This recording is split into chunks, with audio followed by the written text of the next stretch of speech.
Mr. Kadish is the greatest live stream producer to ever live. He is both the smartest man alive and the sexiest. Jude is a lucky gal. Mr. Kadish is an inspiration to us all, and we are all better for having him in our lives. I honestly don't know what life would be like without Mr. Kadish. He is the sunshine on a gloomy day. All hail Mr. Kadish. He is my most favorite person ever. Huzzah. What a great intro. Thank you so much, and welcome, everybody, to another Salty Saturday morning. I'm your host, Mr. Kadish, the bestest ever, apparently, according to Butch Dutters, the AI version of Dutch Butters. Speaking of which, I have my fantastic panel of nerds right here, ready to go, happy, bushy-tailed. Dutch Butters, how you doing today? I hate you. I just, you know, we were having such a nice conversation at the start of this, behind the scenes. Then you spring that abomination on me, and now I'm in a shitty mood. Thanks, man. All right, that's good. All right. Hey, how is everybody? In a shitty mood, though. So sometimes, not really. I don't really like to live my life in a shitty mood, but you know, I guess is what it is. You've officially entered get off my lawn territory. Cranky old man territory. Cranky old man. Yeah. You know who isn't cranky? He is our shield against all things intersectional and woke. Brian from the Popcast. How you doing, Brian? Not bad, man. Not bad. Hanging in there. Being here today. I'm a little tired today, so it's going to take me like the first 20 minutes of the show to really get my energy up. Well, I think we're all very tired today, but you know who isn't tired is the man who leads America's Utes to broader horizons, the man, the myth, the legend, the king of the pineapple pizza, the Lord the Pied Piper himself. Odin of OMB Reviews. How you doing, Odin? Well, actually, I am tired because we had graduation this morning, so that was fun. Luckily, it was inside, but I did have to stand for most of it because I was in charge of the live stream of the event for all the families that couldn't make it. So, right on. Congratulations to them and to anyone else who's graduated. Yes, indeed. All right, and returning triumphantly to Salty Saturdays after a brief hiatus, we have our favorite congressman and children's author, Mark Huffman. How you doing, Mark? So close. I'm so close. I'm good. I'm messing around with lots of stuff. Lots of little projects going. You are always entertaining to follow on the Twitters.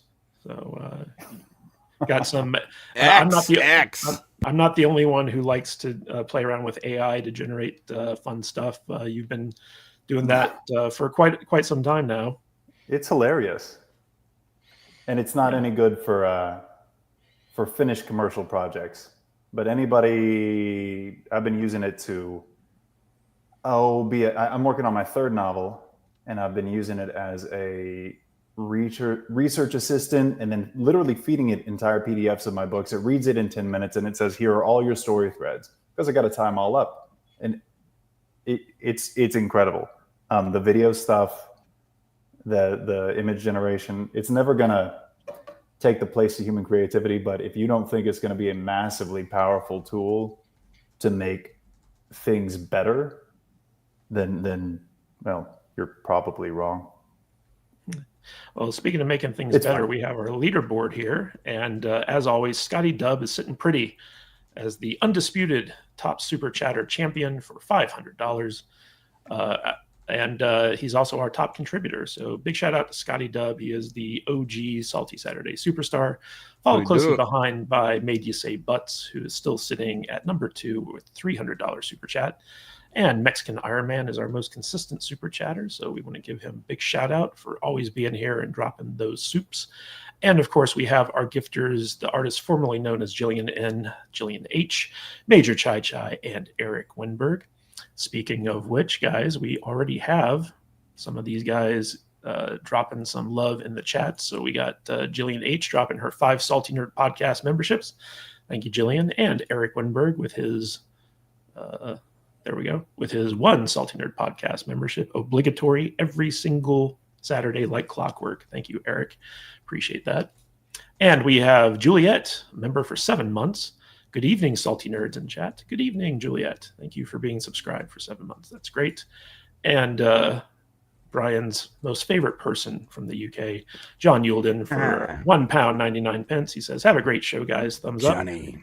And for those of you who don't know, John and Brian are doing a Stargate rewatch they realized how long it was going to take them to rewatch the whole thing, so now they're doubling up, tripling up on episodes. So Yeah. My wife is thrilled. Yeah, be sure to check them out. And of course, we have Major Chai Chai for $25. YouTube, for some reason, won't let me gift memberships. So here's $25. Have an outstanding day. Thank you so much, Major Chai Chai. We appreciate you, whether or not you're dropping memberships or super chats. That is fantastic stuff. Or just hanging out in the chat. Or just hanging out in the chat. We love our chat. But our goal for today is 10 new gifted members or 10 new members, whichever comes first. And we're already at 6, so we just need 4 more to go. And also, if you like the show, be sure to share and subscribe. We're trying to hit 25,000 subs before the end of the year. We're about what is it, Dutch? 20,600 right now. So we still got quite a ways. Yep. But if you can't get enough of Salty Saturdays and you want to join the community, also head over to saltynerddiscord.com. And we got a very vibrant community going on over there. Dutch, you want to tell people about it? A bunch of autistic knuckleheads talking about video games. That's what we got going on over there. So, yeah. And the occasional movie and TV The occasional movie conversation, yes, for sure. Yes, but everyone is welcome to join because it is a lot of fun over there. And of course, big shout out to good friend of the show, Mephisto, for Mephisto's movie reviews. He has the Real McCoy podcast after Salty Saturdays are done. But we have to give the floor to our favorite panelist, Brian and Shane. Combined, they formed the Brain Show, and it's not 12:30 anymore. It's actually immediately after Brian goes pee once the, in some cases not even then, after this show is over, and we redirect you guys right there. Brian, what do you got going on the Brain Show today? Last week, I just wore a diaper. It smelled really bad in here. Well, today we're talking about bad in there. Yeah. Today we're talking about a lot of stuff, but my favorite topic and the thumbnail topic is Chrissy Nome pitching a show where illegal immigrants get to compete for citizenship in a Survivor-esque challenge reality TV show. Great idea. It's great idea. Quite ghoulish. I'm also all hilarious. Trump was the king of reality TV for a number of years. People forget. So you can see it already. You're deported. You're deported. Deported. Deported. I'm sorry. Please put out your torch. You've been deported. You're being deported. Good stuff. All right, guys. Yeah, stick around for the Brain Show. And Huff, before we get going, is there anything you want to tell people about in terms of like future projects, things that you're working on, stuff people? No, not yet. Not yet. Not yet. Although I will say, I wrote 2 novels, and how should I plug my novels? Maybe I should plug my novels. They're pretty good. They won awards. The best review I ever got. It really did. I didn't know anything about the awards, and then my publisher said, "You won an award," and I said, "What is that?" Because I'd never heard of the award. And he said, "Well, we're popping champagne. That's how big a deal it is." I said, "Great." And then I went about my day. I didn't get any champagne. It also didn't result in them marketing the book anymore. But the best review I ever got him was like Game of Thrones or Lord of the Rings, but with dinosaurs, which is pretty much what I was going for. Nice. So if anybody wants to check them out, they're called Leviathan and Fallen by R.M. Huffman. And I'm working on the 3rd one. Nice. So there you go. And I'm working on other stuff, but I can't talk about it yet. Get a little trinket to put on your shelf with the award. I do. I have the. Maybe I'll pop back there and show the trophy. It's nice. Well, what's not so nice is the fact that Tom Connors Jr. will not be joining us today because he had some other obligations. He was too busy eating cereal and looking at feet pictures on the internet. But he does like turtles, so we're going to dedicate this live stream to him in the hopes that one day he shall return somehow. All right, guys, let's get into the topics for today. The big thing that I wanted to talk about is that Max, the app for the Warner Brothers, is going to rebrand to HBO Max, which is kind of weird because it started off as, so they're kind of reversing course and just going back to what they originally called themselves. But this was the big news.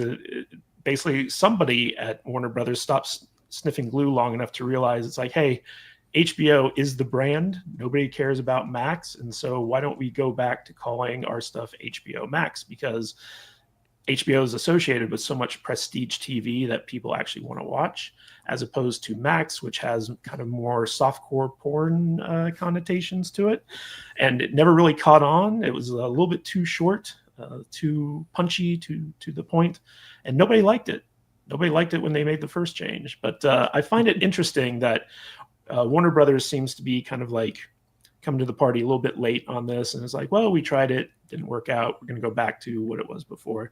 But I would love to get the panel's take on this. Let's start with Odin. Odin, what do you think about HBO Max taking a mulligan and being like, yeah, we're going back to our original name? It's both hilarious and also very angering. The hilarious part is that most people that I know have never stopped calling it HBO Max. So the rebrand clearly failed, right? And it was just like, okay, great. You're going back to exactly what people have been calling it from the very beginning, which is HBO Max. That's the first thing. That part's pretty hilarious. And then the thing that makes me angry is you think about how much money they spent on this rebrand. The millions upon millions of dollars they must have spent on it.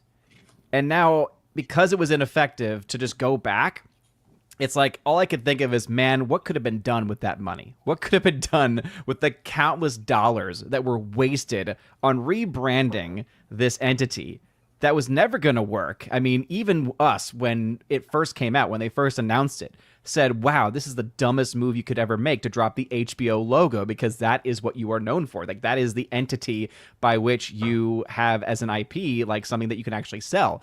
That's where the money is, right? And so the fact that they were giving that up in the first place was already bad enough. We were calling it out then. So it's frustrating because, man, all I could think of it is, oh, man, think about how many, this is where my Christian mind goes. I think about how many poor people could have been helped, how many meals could have been given, like how much better use of that money could have been versus rebranding something that just did not work and was a complete waste of money. Well, Brian, so the original rationale behind it was like, hey, we're going to take HBO and we're going to take Cinemax and we're going to merge them together, and the strength of both those brands will bring people into our ecosystem. But then Discovery came into the picture. It became Warner Brothers Discovery. And because of the multitude of Discovery content that was going into it, they're like, well, HBO is actually a very small portion of that now. So why don't we change the name to kind of emphasize the Discovery shows a lot more? But now the theory is that, the Discovery shows haven't really caught on with streaming audiences. So we're going to kind of like pull back on a lot of the Discovery programming, and we're going to add in more emphasis to prestige TV, which is the only thing people are tuning in to watch on the app. So it just makes sense to rebrand it with the brand that everyone knows and loves, which is HBO. What are your thoughts on that? It reminds me of like a restaurant, like, I don't know if you guys ever heard of Morton's Steakhouse. It's a real popular steakhouse. Very prestige.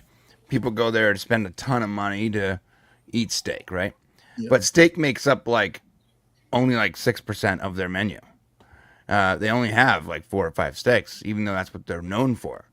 Now, imagine if Morton's was like, you know what we're going to do? We're going to call our new place Appetizers.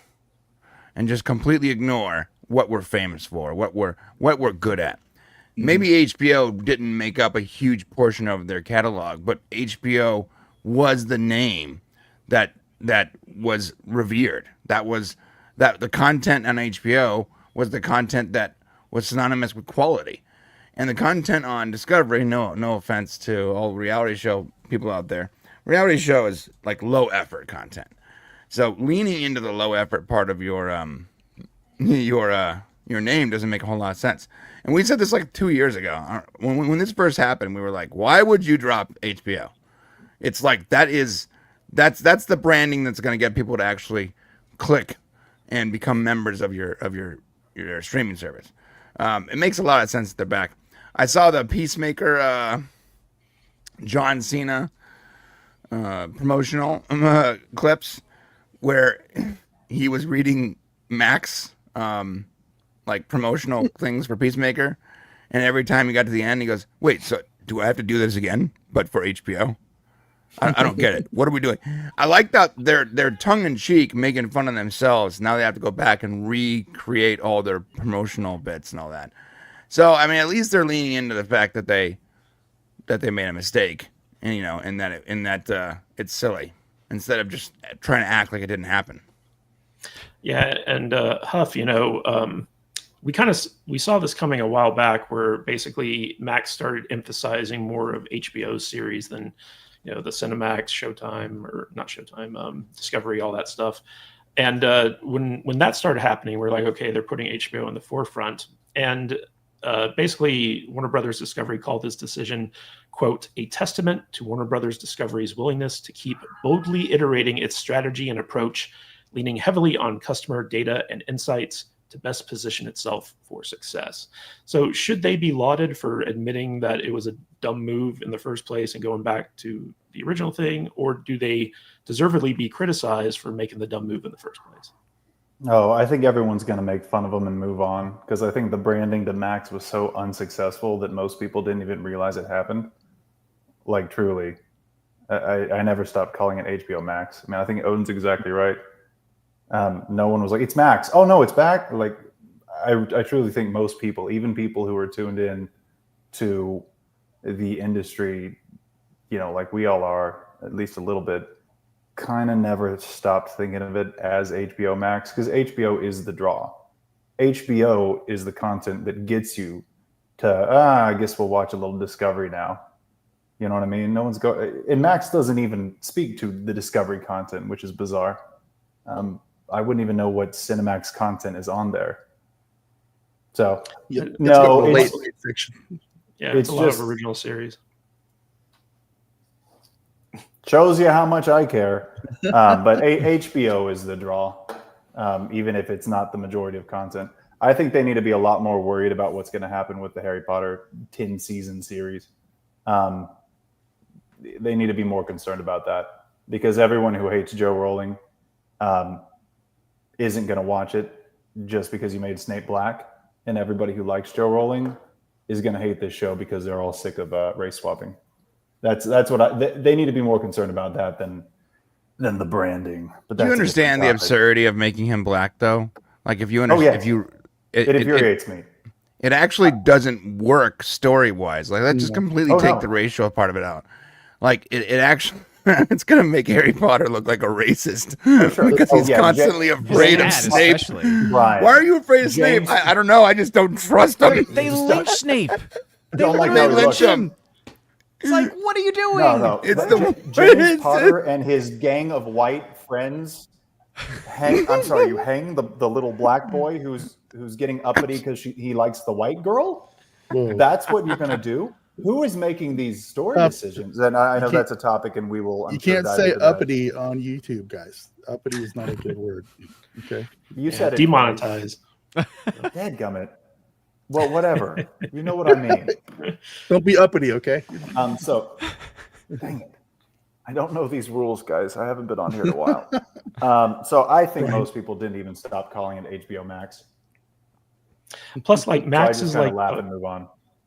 Max is also like an adjective, right, or a verb sometimes, because it's like, oh, we're going to the max, but it's like, are you talking about the streaming app, or are you talking about like something else? So it was too short. Pad. That's what came to mind for me. It's like, oh, Maxi Pad. Okay. Well, it was too short, and it's hard to refer to it as something other than like in an adjective form or something.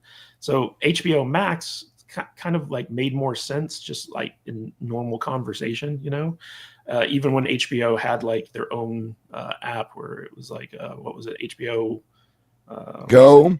HBO Now. HBO Go. Oh, gosh, that's right. Yeah, they had HBO Go. They had HBO Now. At one point, there was an app just called HBO that was literally the same exact thing as both HBO Go and HBO Now, but you can only sign in with a TV provider. Very confusing. I'm glad when they got Max. They shouldn't have changed it from HBO. But from HBO to know what, Max. Brian? You know what, Brian? The HBO Go apps worked better than the Max app. Yeah, Max app is terrible. Yeah, well, because can I tell you why? The HBO Go actually had less quality, so the streams were dumbed down for mobile devices. That's why it worked better, because it had less weight. But also just like the UI, like the Max user interface. Yeah, it was more simple. Such garbage. Because it was made for mobile devices. That's why. It wasn't trying to promote a bunch of other stuff. Well, Dutch, like I saw on the interwebs that people were widely kind of like, making fun of this decision. But I think the most appropriate comment I saw was like, "Okay, X, now it's your turn." Do you think that the whole Twitter X thing should No. take a lesson, go back to think- being Twitter? Elon's whole brand is that letter X.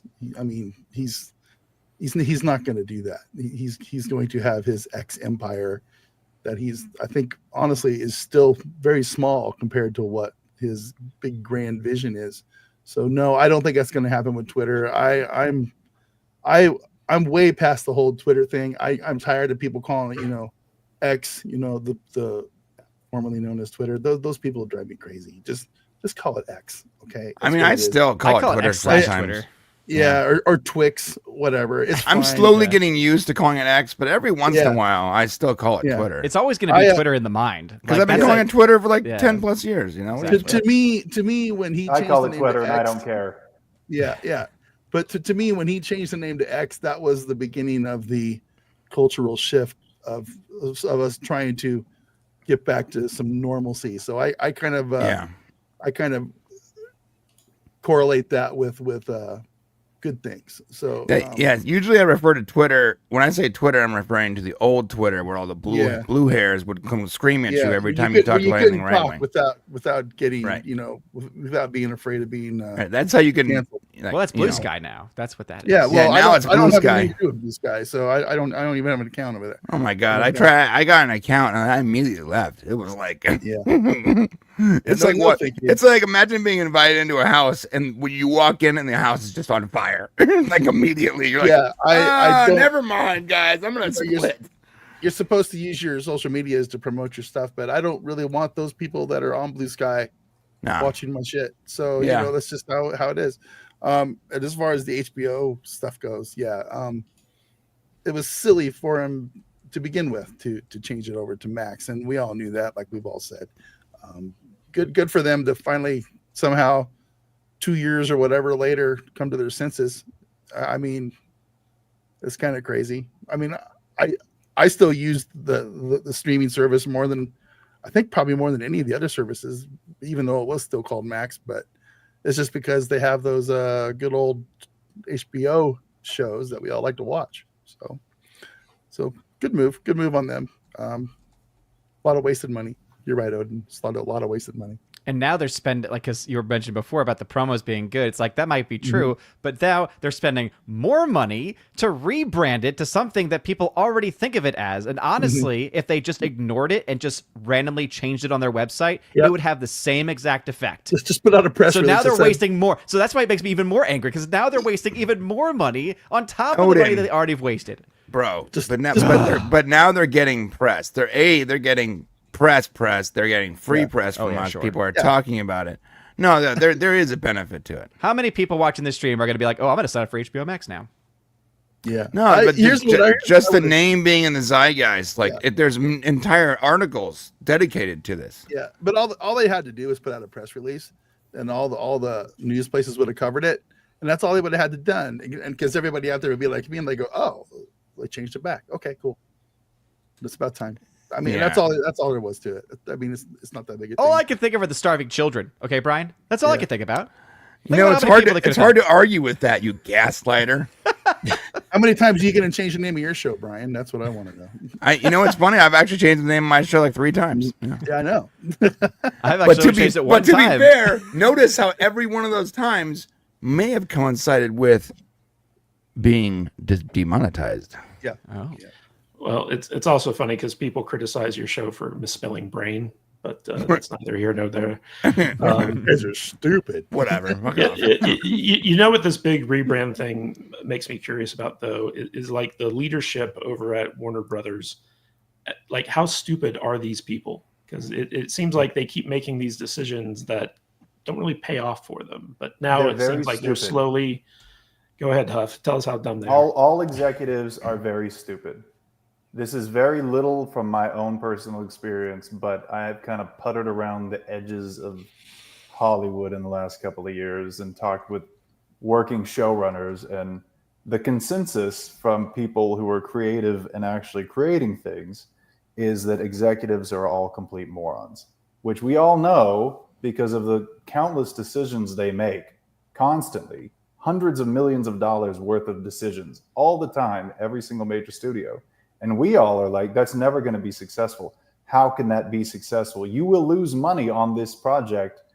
There's no question. And then it does. And the reason is not the creatives. I kind of feel sorry for them now because their hands are sort of tied. I disagree with that. Really? You're partly right, but some creators are some of these creatives are just fart sniffing assholes. Oh yeah, no. Want to put stuff out that is not remotely marketable or generally it's going to be acceptable, and the studio has to constantly argue with them. So like, yeah, you're right, but then there's also some of these guys, especially on the higher you get up, that don't care about losing money. Yeah, right. And I'm not talking about I'm talking with James Mangold, who we will talk about. It's guys who are just kind of grinding. They're making things, people are watching them, but it's not like prestige. They're not, going to parties all the time. They're the guys stuck doing, the reboots of the serial killer. Like, let's do another serial killer live stream or, streaming show. So they got to do that. Or let's do another historical fiction. Let's do another IP. Right. These guys have their own stuff and they can't do them. Yeah, the studio wants to do the same thing over and over and over again. Over and over again. Right. And the creative wants to constantly, make a 4-hour television episode about why his mother hated him or something. So there's like, and there's some of those too. Maybe everyone in Hollywood is just stupid. Yeah, they're all nuts, bro, for sure. Dude, we a lot of us have spent time with a lot of these people, and I'm telling you, like there's some good ones. But man, they're surrounded by insane people. By just complete morons. They're surrounded by insane people, sycophants, and people that will just they will cut their own throat to get an extra step in the ladder. They're just nuts. Yeah, I've been shocked, and you know this, but then you actually see it happen, and you're like, this, what? Okay, this explains so much. You people are all completely insane. My first like example of this was me and my brother about 10 years ago. I was friends at least with the guy from Drumline. I'm forgetting his name right now. Orlando Jones. Yeah, Orlando Jones. I was friends with him because he hired me to work on his website, and then we ended up spending like 6 months together.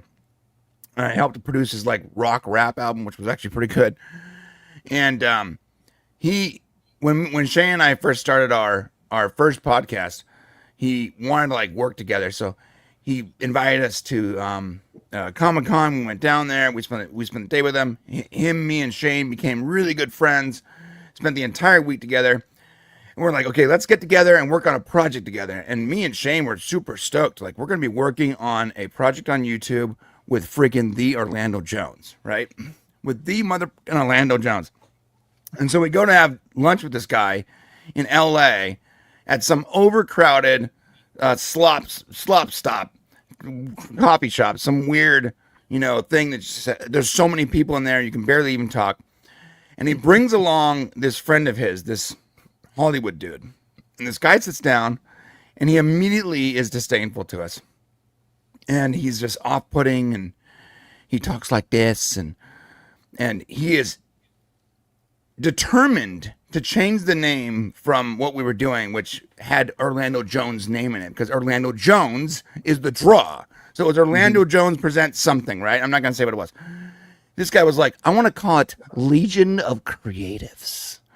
And I remember my brother was like, why would we do that? He's like, because it works. And he has like all these crazy highbrow, dumb ideas. And he derailed the entire project. Oh, yeah. And the last time we had actually spoken to Orlando in person was when Shane stopped by his place in LA.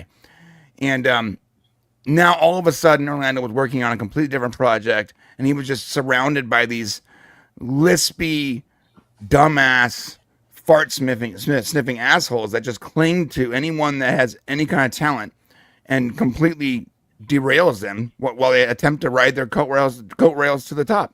Yeah. And that entire project got derailed by one of those people. So that's what most of those people in LA Most people in Hollywood are just like that. Yes, I wrote a whole big project for Jim Caviezel, who was a nice guy, real interesting guy, a little bit Hollywood, but like a nice version of Hollywood.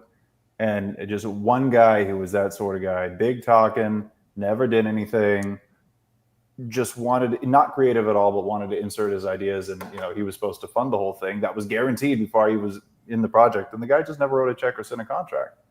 So you got so many people who just talk and talk and talk and don't do anything. And then you realize if all the people did what they said they would do, there would be so much more getting done. There are so many people who exist just seemingly to throw a wrench in the machine. It baffles me. I don't know. That's why I disagree with you initially about the executives, because I've also known the business side of it, and a lot of those people are way more reasonable to me than some of the creatives, because they are trying to herd cats by getting things done and trying to get projects completed in a way that is actually marketable to public. Yeah. And it's a difficult thing dealing with these crazy, lispy, insane creatives and attempting to also make, money, because that's the purpose. True. Like, the purpose of their job is to make sure that the content these creatives create actually creates income for people. Yeah. It's a business. This isn't an art house. If you want to be an art house, go do your own thing, but don't do it with our money. Quick, guys, since we're on the topic of Warner Brothers and Hollywood idiocy and stuff like that, there's a fantastic original series on HBO Max called The Franchise, and it's a thinly veiled spoof of the reality of producing DC movies in the Snyder era. It is brilliant. I think I saw that. It's a Seth Rogen show, right? The Indian guy is like the producer, director. Oh, no? So there's this Indian guy who's like the assistant director, but he's like the only guy who like is actually like competent at his job. He's the only competent one. Yeah. Yeah, he's the only competent one. But it shows you like the Kevin Feige style producer and like the studio politics and like the actor egos and like all this stuff. Like the director who like did an art house film and now he's been thrust into a $300 million movie. Yes. Like there's all this stuff. And he made a movie with a $20,000 budget and now he's doing a $200 million movie. It only went for one season? Well, it just came out like at the beginning of the year, I think. Okay. So like Sonar's saying it was a series finale. Oh, well, I wouldn't be surprised. I don't think anybody watched it. But it was so under how meta would that be that they got canceled? Yeah. Maybe that was the goal.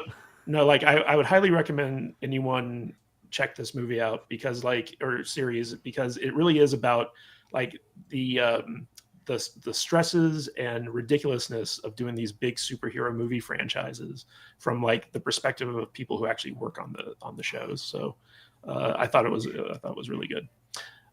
Speaking of good, we got a super chat from Mexican Iron Man for $10. Just a quick donation before I head to the beach to work on my tan. Reminder, it is Mr. Kadish. That is the light, the vision, and North Star for pop culture. Ha! Hashtag Mexican Iron Kadish _Simpman. Dude, Mexican Iron Man, he was actually the winner of the first immigration survivor. That's why he's so wealthy. And he's also, I think he's going to change his name to Mexican Wick, or Wick Iron Man, something like that. He is training up, man. He is preparing for the upcoming Civil War. But we just got done talking about all like the ridiculous stuff in Hollywood, and we're going to go a little bit deeper to talk about Marvel's new strategy on TV, because Warner Brothers isn't the only studio in town that does dumb stuff. We also have Disney and by extension Marvel. But what was interesting is that Marvel's TV chief is talking about a brand new approach to television.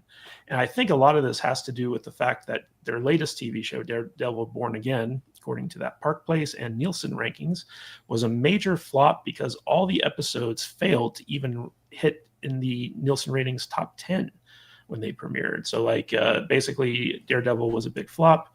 And now they're saying that they're going to start pivoting, as opposed to making these things like big, epic 7, 6, 7, 8 hour long movies. They're going to go back to a more traditional TV format. And the head of Marvel Television, Brad Winderbaum, basically said, producing shows with marquee names, it made it really challenging to produce second seasons. The margins on TV are smaller. Looking to the future, does it mean we won't have big Avenger names? No. They may not be the titular character of the show, but they can still make appearances. You should be able to watch these shows on their own without knowing the overall MCU story.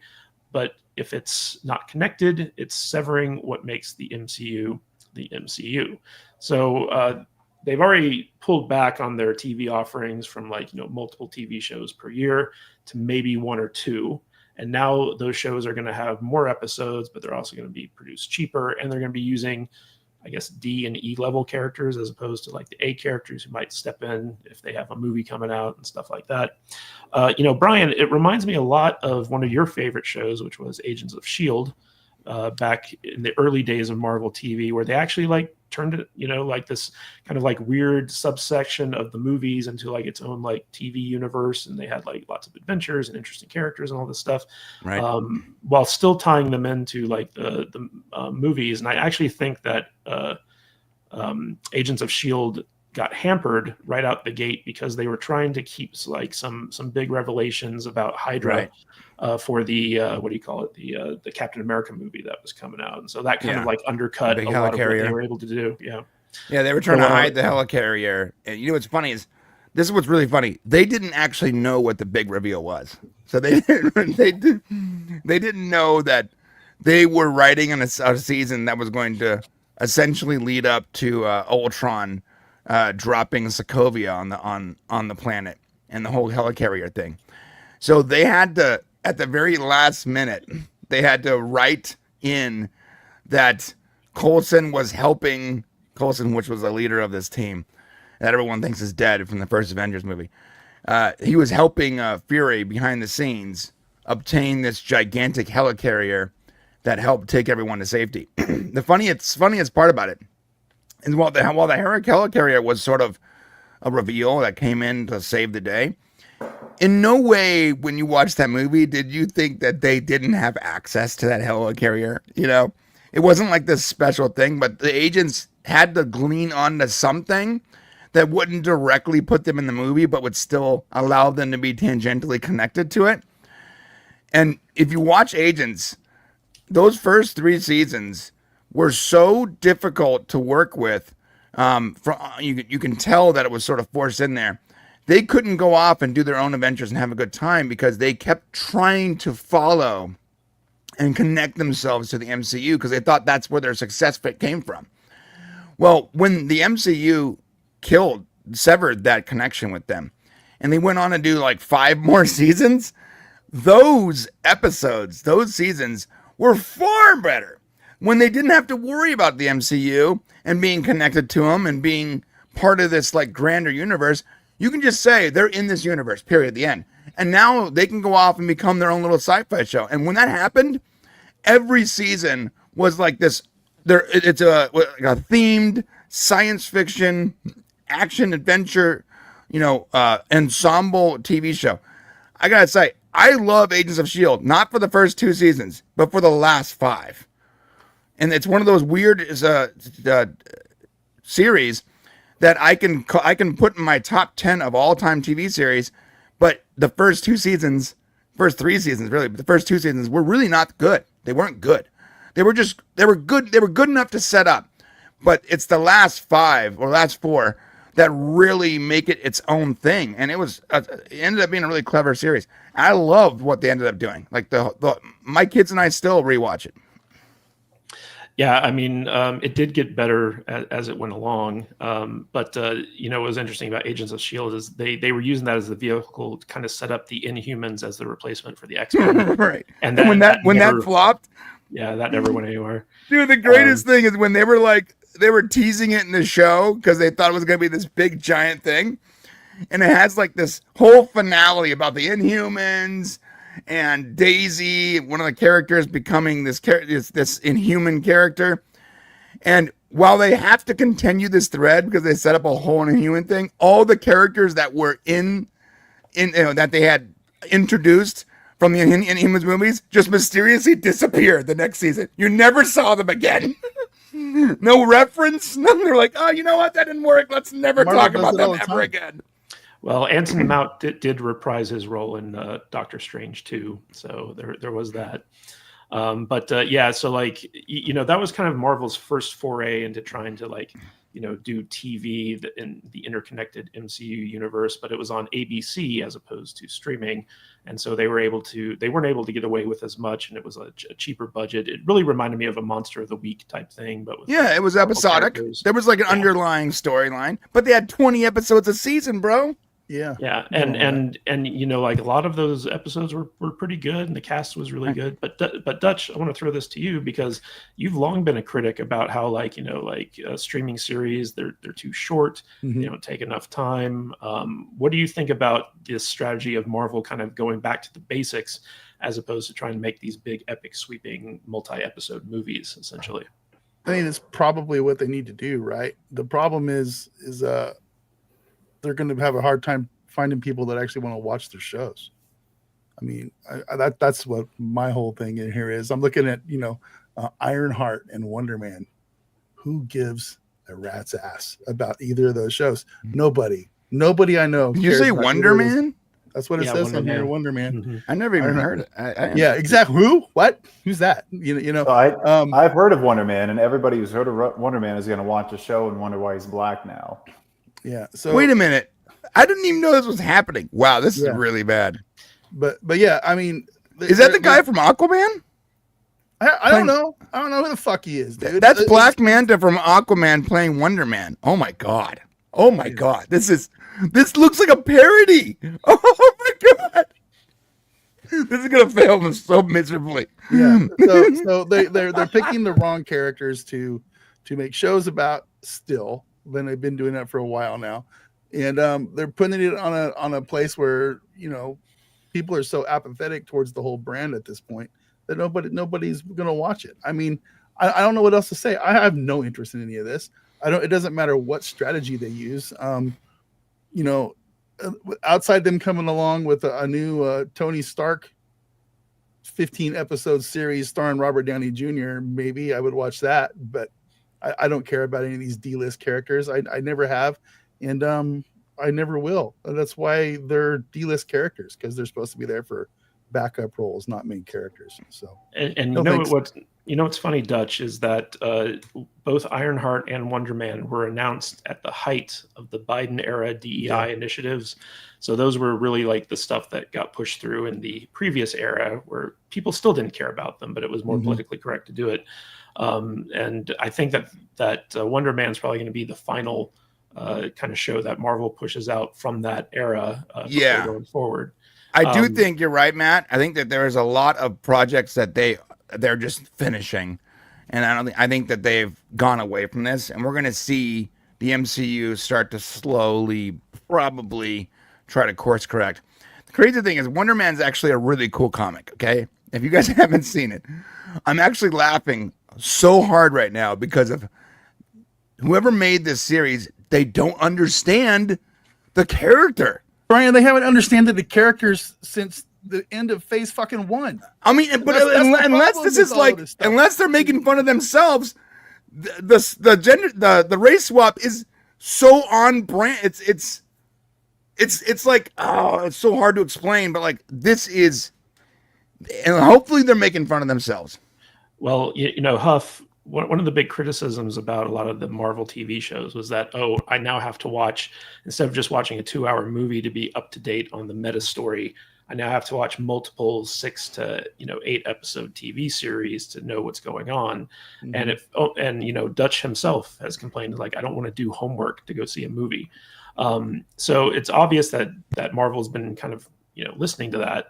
And I think that they looked at the success of the Penguin TV show as like the model for what they want to pivot to, because the Penguin on HBO Max was a great example of how they were able to take a minor character, in this case the Penguin, and build an entire prestige TV series around it, and people loved it, and it kind of enhanced the world, but at the same time it tied into like the upcoming Batman sequel movie and stuff like that.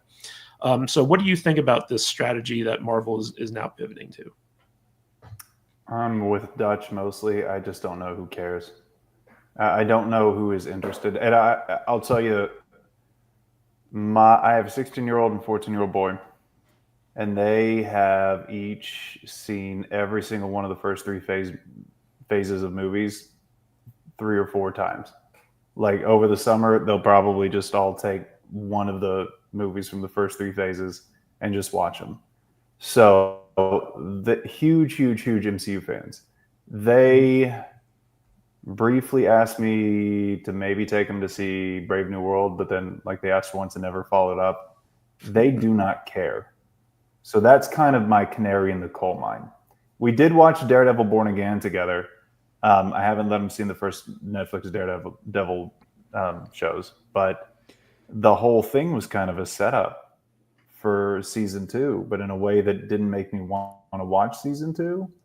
I mean, I don't know if we need to spoil anything, but when you start out by killing a major character, it kills people's interest to actually want to watch it. And then the other problem is with the long form streaming shows, the bad guys never get punished for being the bad guys. Where in the movies, like at the end, yeah, Ultron's dead.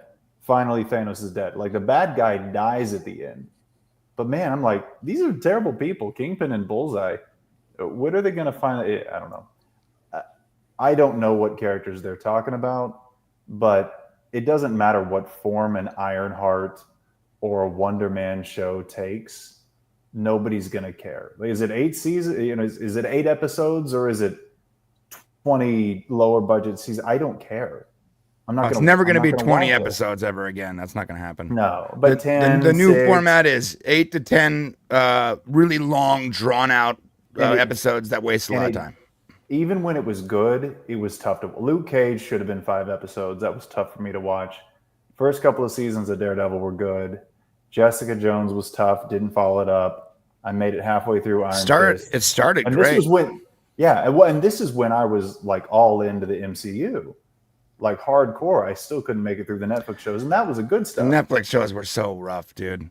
Like every Netflix show started off interesting, but never quite landed for me. Daredevil season 1 was the beginning, and that was the peak. So right, they can talk about they're getting press, I guess, but I just don't think it matters. I think at this point in the MCU, it doesn't matter, and I don't know what they can do about it because they have written themselves into such a hole, a multiverse time travel hole where they don't have any characters that anybody really cares about. They race swapped everybody away or gender swapped everybody away, literally everybody. They're still doing it and people are tired of it. Like Wonder Man fans are going to look at, Yahya Mateen, Black Manta, whatever his name is, and be like, that's Wonder Man? That's not the character that I like. So one thing, never heard of Wonder Man. If they are making fun of themselves though with that move, it might work. And Yahya, whatever his name is a really good actor. He's a good actor, but I look at him and it's automatically that's not Wonder Man. Well, you should have. No, it doesn't look like Wonder Man, but that might be the honestly, joke. You should have cast Yahya as Black Panther. Oh, that would have been great, actually. Yeah, he's a really good actor. He was my favorite part of Aquaman. But Brian, miscasting can be, no matter how good the actor is, if he's miscast, like that can be a death knell for a show. And Huff, one of the interesting things about Daredevil Born Again was the fact that originally it was slated for I think 18 episodes. And when the actors and writers strike happened and the show went on pause and Marvel had time to review it, they were like, this is garbage. Like, what are we doing? And so like they actually had to go back with a new creative team. They had to basically salvage what they had already shot because I think they had shot like 4 or 5 episodes. And then the new creative team had to come in and kind of like fix stuff and set it up for a season 2 where it's going to be more in line with what the Netflix shows were. So basically, like, I think that was the beginning of this new strategy, even though like they had already announced that they were pulling back. But I want to throw this to Odin because Odin, like, one of the interesting things about streaming is like how we measure success metrics, right? Because it's not like, if it's not an ad supported platform, then, ratings are kind of like, a strange metric because it's all about eyeballs and like how many ads you can fit in. But on streaming, there are no ads. It's about retention and getting new subscriptions and things along with that nature.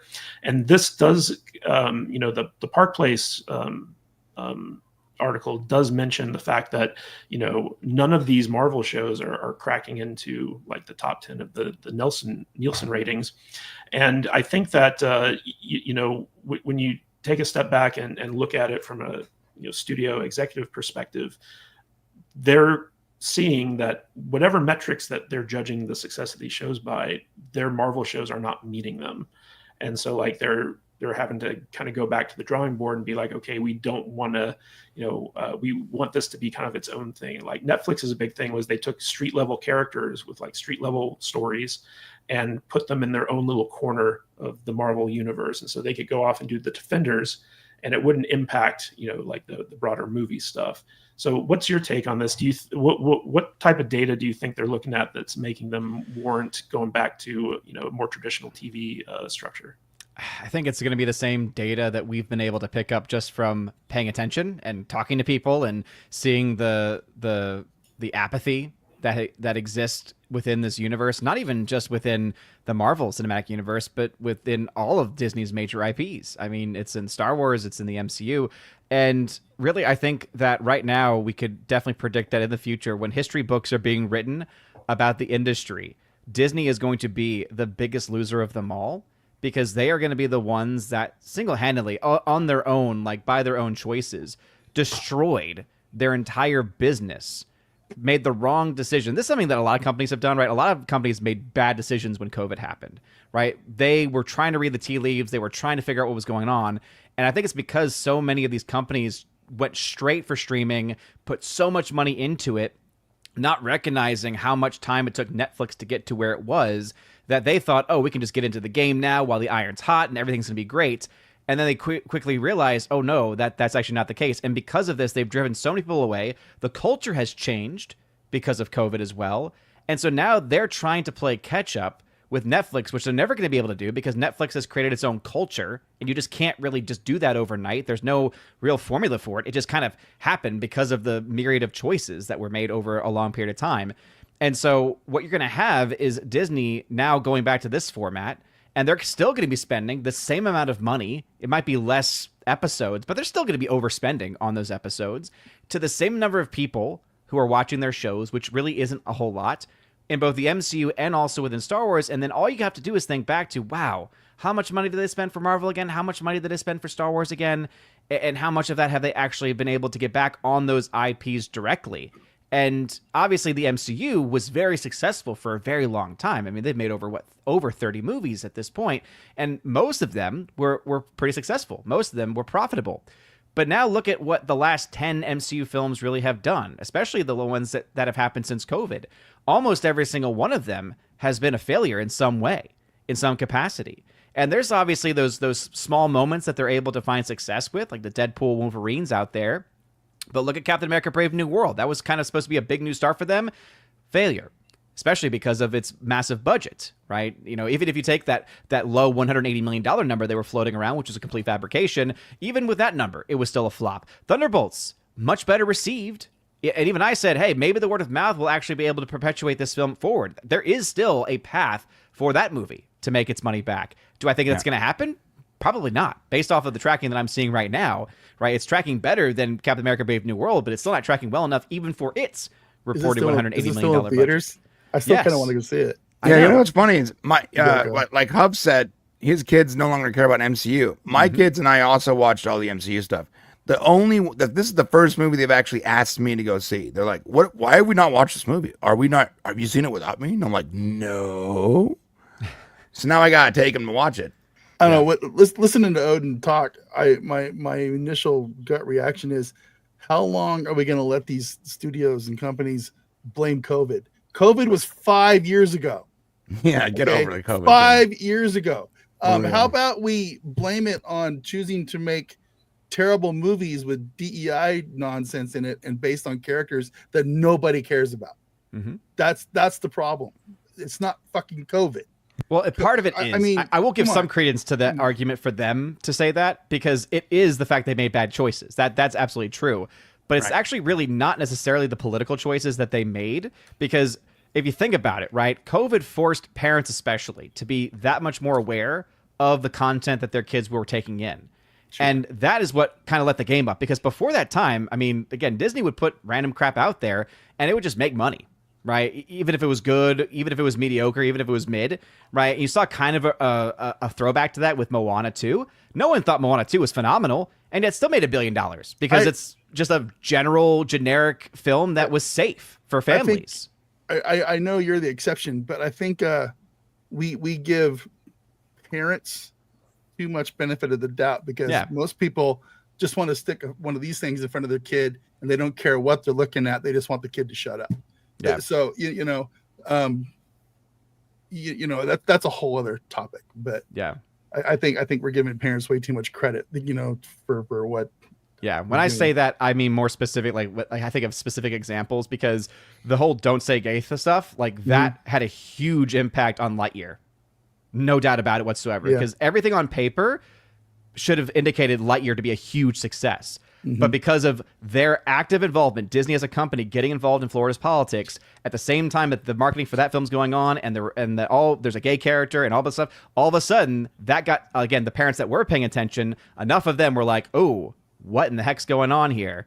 And again, lots of other reasons too. It's not the and they only took thing, to Facebook, bro. They took to Facebook. Yep. And the only marketing that movie got was that it was trying to turn their kids gay. Yep.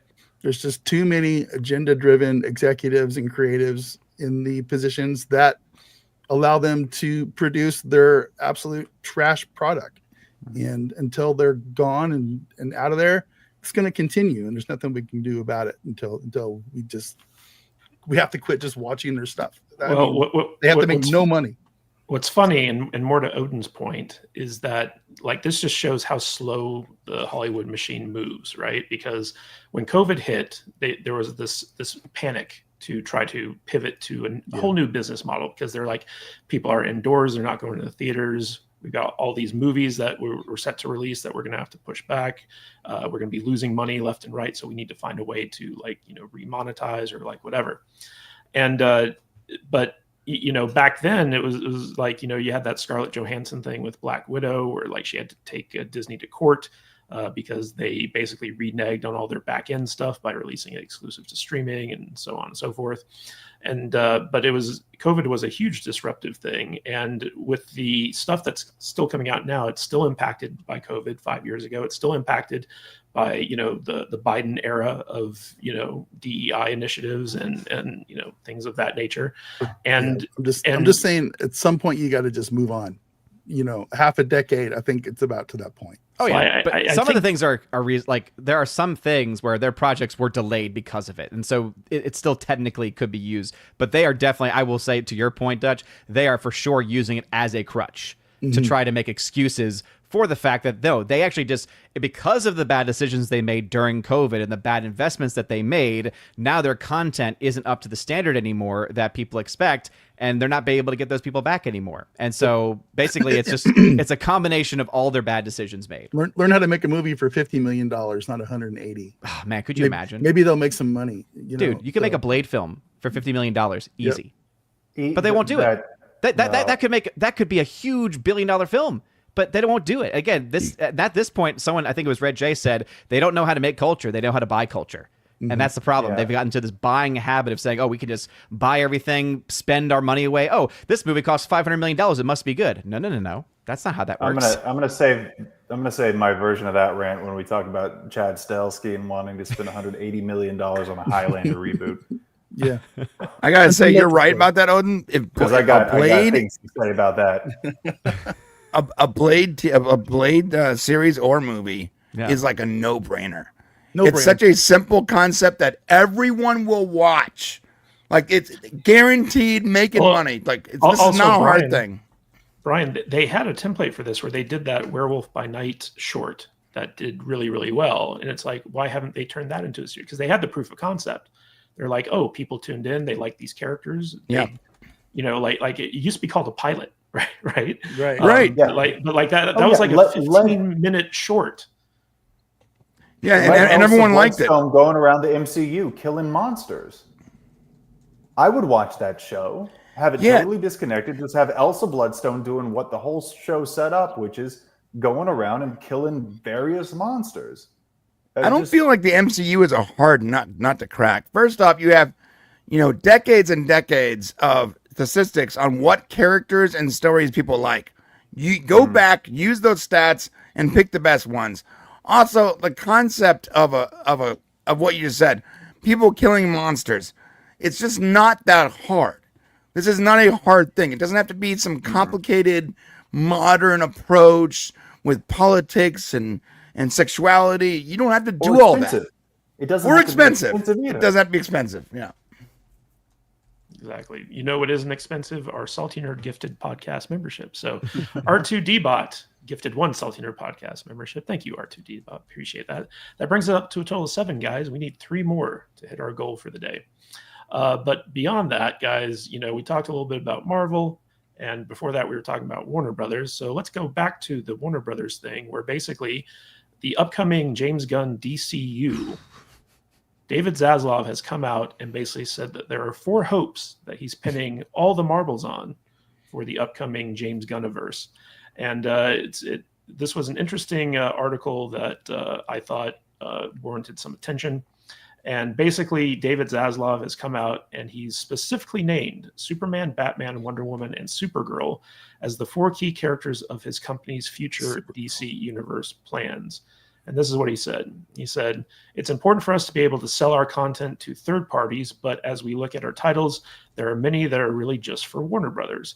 When you look at the major characters with that James Gunn and Peter Safran are developing with their 10-year plan around DC, that is to build asset value for us globally, everywhere in the world, Wonder Woman, Batman, Superman, Supergirl. So those are, we look at those as the big asset builders and big differentiators." And we're on the cusp of James Gunn's big premiere of his version of Superman, which is going to kind of lead us into a bunch of other characters that he's developing. But I found it interesting that so we have the Holy Trinity, which has always been the DC Trinity, which is Batman, Superman, Wonder Woman. But he's adding in Supergirl, which famously Miley Alcock from House of the Dragon, James Gunn cast her as Supergirl. I love that casting. And they are in the throes of developing the Supergirl movie right now. It's actually being shot, so it'll be interesting to see whether or not this gamble pays off. Where you have competing Batman projects, you have Wonder Woman's up in the air. We don't know if Gal Gadot is going to return. She probably won't.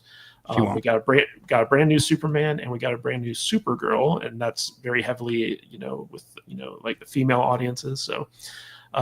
I want to start with you, Huff. What's your take on this idea that basically Warner Brothers' entire future and the future of comic book movies rests on these 4 characters? So I think he's right on 3 of them.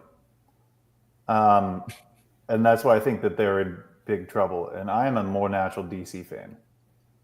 I've liked DC more than I've liked Marvel my whole life. Everybody still loves Henry Cavill as Superman. That's not gone away.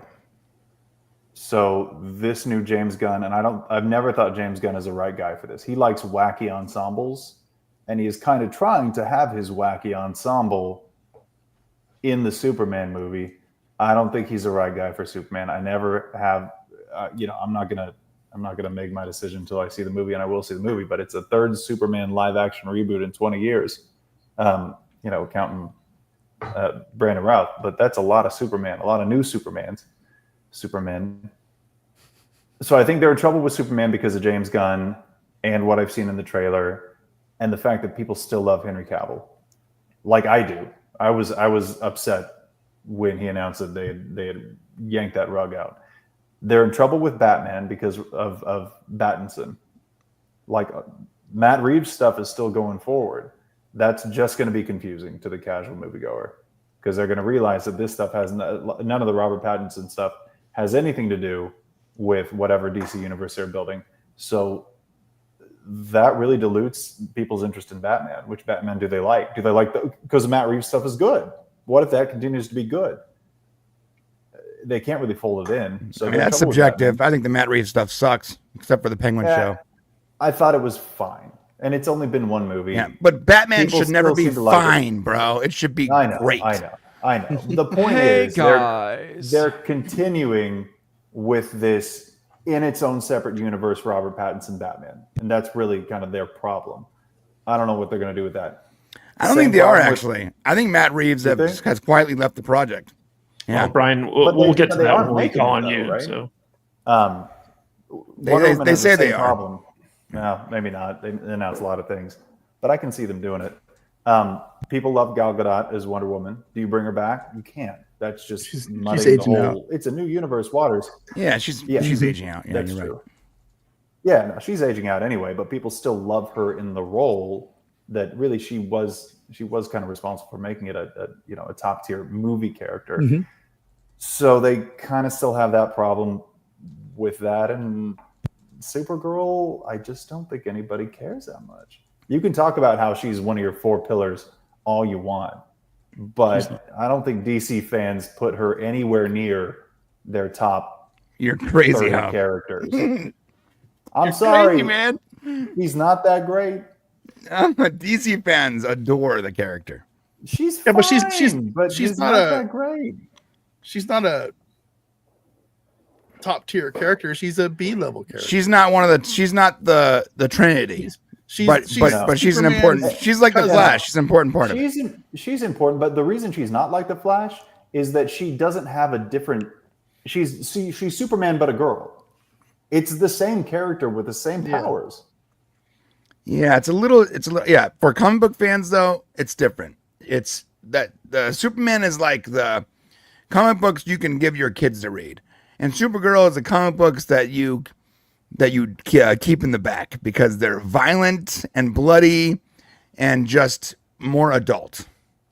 I haven't seen that one. I just want a Nightwing movie. Okay, I need it to be successsul enough. I want a that Batman it gives me Beyond, a bro. I would literally cut off a digit for a Batman Beyond live action. Ugh. I don't know. That's my thought. I think they're in trouble. I think he's right. Although I think Supergirl is a wish casting. This is our 4th pillar, really. I think he has to say it because they're making the movie. But I don't have high hopes. Well, Odin, so, Warner Brothers has had a real long string of kind of self-inflicted wounds, right? You had like the HBO Max rebrand, which we talked about earlier. They, kind of changed their streaming first strategy where they cut off a lot of their theatrical revenue. Then they basically tanked Zack Snyder's vision, and then they came and brought in a new guy who didn't really get rid of that vision, but he's kind of doing his own vision. At the same time, they have competing properties with Batman and Joker, and it just seems like they really don't know what it is they're doing, especially from like a financial standpoint, because the DC universe should be one of like the biggest grossing things out there, and they just haven't been able to make that happen. Do you think that this new strategy of like basically focusing on building out these 4 particular characters as worldwide brands, when 2 of them are already pretty much worldwide, is going to pay off for them in the long run? I mean, a lot of people, I think, are really putting everything on this upcoming Superman film. And unfortunately, everything that I've seen, at least from the marketing, has just been very middle of the road. I know some people are excited. I know Brian's excited for it. And I know there's a bunch of other people that are excited for it. But I also feel like there's a lot of people that either don't care or who are kind of like me, where it's like oh boy, okay, let's see what happens. But I think that really what it comes down to is they're already trending towards the failure part, only because the whole point of bringing on James Gunn was to try to bring a sense of unity, try to bring a sense of like sensibility, and that didn't happen. And in fact, things in many ways almost became more confusing because of everything you just laid out, right? About, okay, the Matt Reeves Batman is its own thing, but then this one's over here. And so they really could have taken that moment, and James Gunn could have done this too, to say, no, we're going to create a unified world. We're going to try to keep things very much on the straight and narrow. And I think because of the confusion, it's going to lead to, people not giving these future projects a shot. But really, it's going to come down to Superman, right? If Superman is good, if it is well received, if it ends up, being a lot bigger film than the Batman, for instance, okay, they'll be cooking with some gas here. But if it gets like middling reviews or even bad reviews, I'm thinking it might get more of those middling reviews where it's some people love it, some people hate it. I don't know exactly what that means for its future box office, because we all know the DC projects have never really been big box office hits as far as total box office is concerned, especially in comparison to the MCU. And they have their own spending problems too. They don't spend as much as Disney has, but they do spend quite a bit also. So it'll be interesting to see what happens. And so I know I'm like anyone else, kind of just waiting to see, okay, what will happen with Superman? Because honestly, it's hard to say whether the film will be a success or not. Yeah, Dutch, you talked a little bit earlier about how like Marvel takes these characters no one cares about and tries to spin them out into like a bigger TV show. And James Gunn, whether you like him or hate him, I think Marvel's big mistake was the fact that they looked at Guardians of the Galaxy as a proof of concept that they could take unknown characters and turn them into like A-level characters. And a lot of that was because of James Gunn just knowing how to take quirky risks with these characters and make them fun and interesting. But without James Gunn, it seems to be a losing strategy to take these characters nobody's heard about and create entire TV shows around them, especially when you have people like, the people who ran She-Hulk and the people who ran Echo and all this stuff, who basically, I think it was famously the writer's room for She-Hulk, which was supposed to be like a legal drama, didn't know how to write about the law or courtrooms or anything like that. So they just turned it into like a relationship drama. But when it comes to, Superman here, right? So that's my dog. Sorry. He's learned to open doors. Yes, he opens doors now. But when it comes to like James Gunn making the Superman and taking all these minor DC characters and kind of introducing them, like he's proven to have a track record of taking characters no one likes or cares about and turning them into big things. So do you think that David Zaslav, his trust is well put in James Gunn, especially with these like 4 pillars, because James Gunn does have plans for these characters, even though we might not know what they are? I mean, I don't know, man. I can't tell the future. I personally, it's like everybody's already said, Superman, Batman, Wonder Woman. There's your Trinity, right? Those are the 3 characters that they should be building this new DCU film universe around, and they need to recast them, and they need to put a movie out for each one, and then go from there. That's what I would do it. I mean, yeah, they took Gunn, and he has this thing where he can take really obscure minor characters, put some fun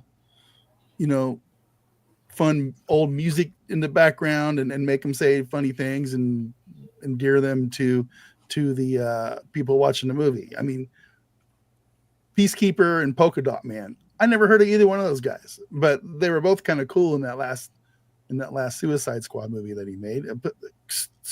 And Cena's got his thing now with Peacekeeper, but putting James Gunn in the position to run an entire comic film universe on quirkiness and his weird style of making movies is definitely a risk, and it's going to be interesting to see what happens. It's not what I would have done, but I haven't made movies that have made billions of dollars like he has either. So who knows? I mean, I watched that trailer for the Superman movie this week, and I was kind of intrigued. It amused me. I for the first time since we started talking about this new Superman stuff, I was like, okay, I think I'll go watch this movie. And so maybe he's just got something. Maybe he knows how to dial into that thing that we all want to see, but don't really necessarily know that we want to see it. I don't get it, but it is what it is. And James Gunn doing James Gunn things. So, well, Brian, I believe you confirmed this a while back, where basically James Gunn was the one who mapped out the entire plot line for Infinity War and leading up to Endgame. So like he has experience kind of like structuring these like big epic Hollywood stories with characters people actually do care about and stuff like that. And he is a good writer. I will give him that. But Brian, you've been a big champion of this new take on Superman for quite some time.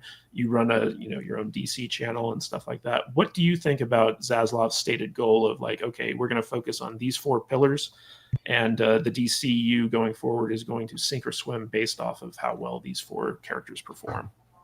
That's what they should have done with the DCEU, right? The thing is, I know people love Henry Cavill. I like Henry Cavill. I love Henry Cavill. Listen, I'm not actually gay, but Henry Cavill, he can get it. Okay, Brian, you're gay. Don't just quit denying it. All right. He's queer. He's queer. I love pretty much everything with Henry Cavill in it, and I loved Henry Cavill as Superman. But that's done. There is no Henry Cavill Superman anymore, and it's not James Gunn's fault that there's no Henry Cavill Superman. It's the administration and the creatives before James Gunn. That's the reason that's done. And when they tried to rush into a competition with Marvel, and they're like, we need to get a Justice League out because they're doing Avengers, they're making $1 billion. Instead of focusing on the characters first, like the MCU did. You know, making a DCU is not that hard. You have an actual working template that is a provable financial success. It's already happened. You can literally just supplant your characters over MCU phase 1 and 2 and call it a day. But instead, you decided to try to jump the gun to Justice League. You want to know why the Snyderverse failed? That's why it failed. Bad decisions were made. It wasn't the character's fault. What's that? And Snyder. Yeah, I know. Dude, I'm telling you, I love the Snyder stuff, guys. I was with you.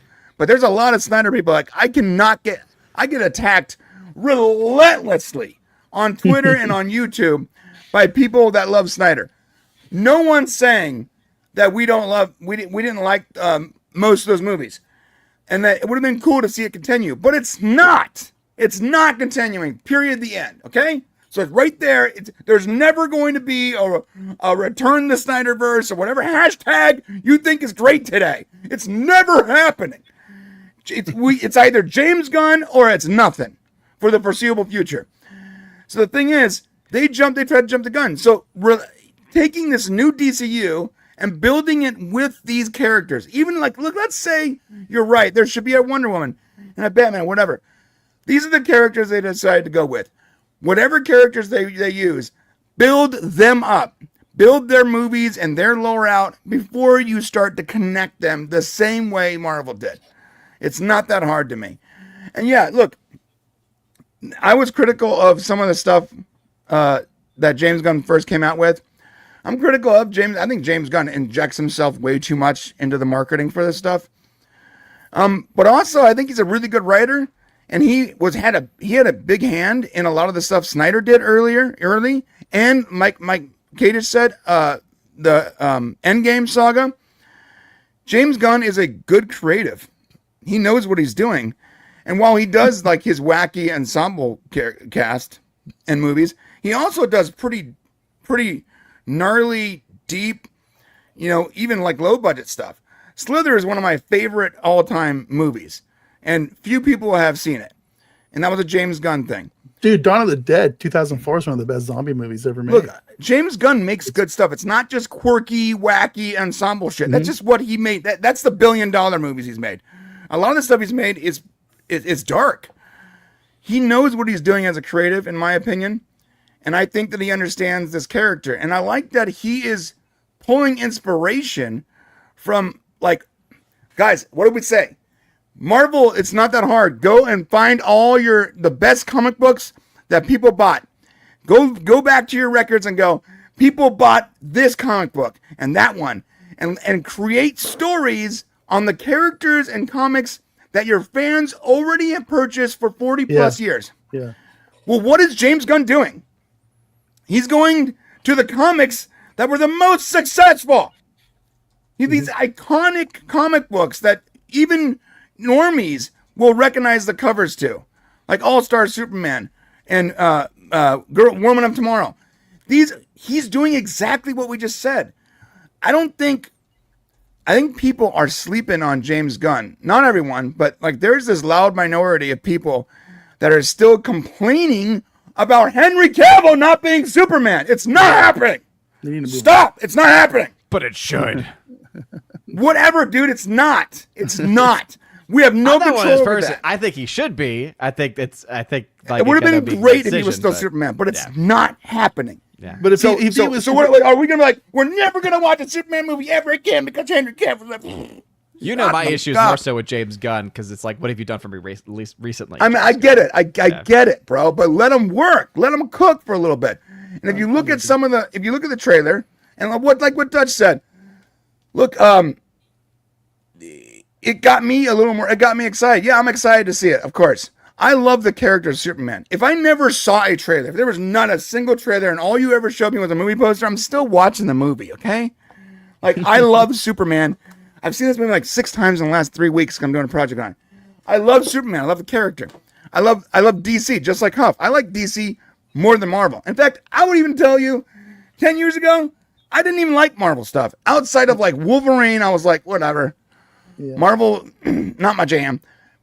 But guess what? You had James Gunn and other creatives that created characters and stories that made me appreciate and love the characters that were in Marvel. Let them do the same thing for DC. And it just drives me nuts having to constantly argue with people on Twitter. And I know there's like this, the majority of people are not these loud, obnoxious, diarrhea slinging Snyder sycophants. But I gotta say, man, like, I really hope that we don't see such an insane backlash that a good movie and a good story, makes, doesn't get the receiving, the opening it wants, and then Warner Brothers does what they've done in the past, and they go, let's just disconnect this whole thing because it's not working out. Unlike what Marvel did, when you had bad films, they kept moving the universe forward, trusting the creatives, at least in phase 1. All they have to do is make a passable Superman movie, and they need the actors to not insert their foots into their mouths when they're on. And so far they haven't. And the casting works. The casting's good. Brian, I would love to see you debate James Gunn's arch nemesis Grace Randolph about. Oh my God, Grace Randolph has Superman movie. Bro, she doesn't even understand the characters. She's watching the trailer. I'm sorry, she was watching the trailer, and she goes, "Oh, look at the engineer. It seems like her skin didn't heal properly." Like, bitch, Crypto punched the engineer in the face and drew blood. You're seeing her blood because her blood are nanites. I like how she goes on there and acts like she understands the source material when she doesn't understand any of the source material. Well, she literally misquoted that line. "Hey, buddy, eyes up here." And she goes, "He said, 'Hey, buddy, my eyes are up here.'" She thought he was making a joke, like he was looking at his junk or something. She's so dumb. It's so. Yeah. We all know Grace Randolph. My heart rate's up, what man. she's talking about. But you know what? Hello. We have super chats that we know about, including Hemorrhoid Hurts, Australian $2. Good morning, friends. I made it, and it's cold. Yes, up early in Australia to watch Salty Saturdays, as always. Thank you so much, Hemorrhoid Hurts. We spent a lot of time talking about Henry Cavill, and Huff mentioned this a little bit earlier. So I want to just call this up right now and talk a little bit about the news that dropped about what happened with the Highlander movie and why Lionsgate gave it up to Amazon. And this is kind of an interesting story because it all comes down to money, essentially. Basically, Chad Strahelski, I think I pronounced that correctly, the guy behind the John Wick franchise, he basically wanted something like $180 million to relaunch the Highlander franchise. And Lionsgate was like, "Oh, we only committed up to $165 million. We can't go that high." And so they sold it off to Amazon, which basically has unlimited money in their pockets. But another factor that Lionsgate cited for selling off the franchise, which it had been shepherding along for like a long time, is the fact that the star that's attached, Henry Cavill, has had a string of flops that made them nervous that Henry Cavill can't open a movie or carry a franchise. So that was like a big thing. And I want to throw this to Huff to get his take on it because he already said that he has things he wants to talk about. This is a long line of terrible ideas like Toy Story 5, Shrek 5, live action Moana, Goonies sequel. I had a whole list of them. It was a really good list. The Hunt for Gollum. So in the macro view, this is another example of Hollywood just looking for recognizable properties, whether or not they're worth rebooting. And I think Henry Cavill can carry a franchise. I think he very much could have carried DC if it weren't for a lot of other issues. I'm interested to see what he'll do with Warhammer if Amazon lets him actually make a proper 40K show. You cast Henry Cavill in a $30 million Highlander reboot. That's what you do. Because you pick locations, you pay the fee to film at the locations, and you have him do a bunch of sword fights. If Chad Stahelski is doing that, it's not a big character drama. It's bare bones. The only reason people will want to see it is Henry Cavill with a sword chopping off other guys' heads. Yeah, it's not that hard. That's the movie. You do that for 90 minutes. It's not that hard. You pick cool locations. A lot of them can be out of the woods. Do some urban stuff. All you do is block like 8 different huge fight scenes, and you do sword fighting, and you pay $30 million to do it. Yeah, and that's how you start a Highlander franchise that will actually make money. Because I would watch that show. There's unless you're paying Henry Cavill $150 million to be Highlander, in which case you're insane. I don't understand where that money would go. Right. Give me $165 million in Henry Cavill LOI. I will make a Highlander movie, and then I'll give you about $120 million back. You can make 3 movies for that much. You can make a trilogy. Yeah. I film Back the to back. same thing. And it's just not that hard. It's a concept that doesn't take a lot of work, especially when you're going to just make it a ton of John Wick style action, but with swords. So the entire thing baffles me. I'm not even upset about rebooting Highlander. My whole thing has been for a while, stop rebooting movies that people liked. Go back and find movies that, I'll give you an example. I know people love David Lynch's Dune, but Dune could not have been done properly until now, or at least in the last 10 years. You just didn't have the capability to do the special effects. But they can try over and over and over again. Right. But so now you've done Dune. You don't need to do Dune anymore. I think Dune was we're over it. We're done with Dune. Yeah, but well, not quite. And I like the last two books. I wish we were done with Dune. Anyway, don't badmouth the Dune. I like those movies just fine. They weren't amazing, but the David Lynch Dune deserved a remake. They're also, let's do Beastmaster. Nobody really watched that movie a ton, but that would be a cool movie to do. Stop rebooting movies that people loved, because you're going to just make it sad and pathetic. But I think Highlander falls into that category of it's recognizable IP. Yep. People kind of watched it, or at least know about it, but it was pretty dated, and it could be improved significantly. And I think Henry Cavill is a much better actor. Yeah. I mean, the guy could probably do a Scottish brogue, whereas freaking Christopher Lambert, why did you cast him as a Scottish? The point is, you could make it good. That's part of the charm of that movie, though. Profitable, I guess. They cast Sean Connery as an Egyptian. And then you cast Sean Connery as like what the Egyptian Spaniard. Look, what are you guys doing, you maniacs? Yeah. But that could be a successful project. But there's no scenario when you spend 165, 180, it doesn't matter, that much money on this movie, you will not make that money back.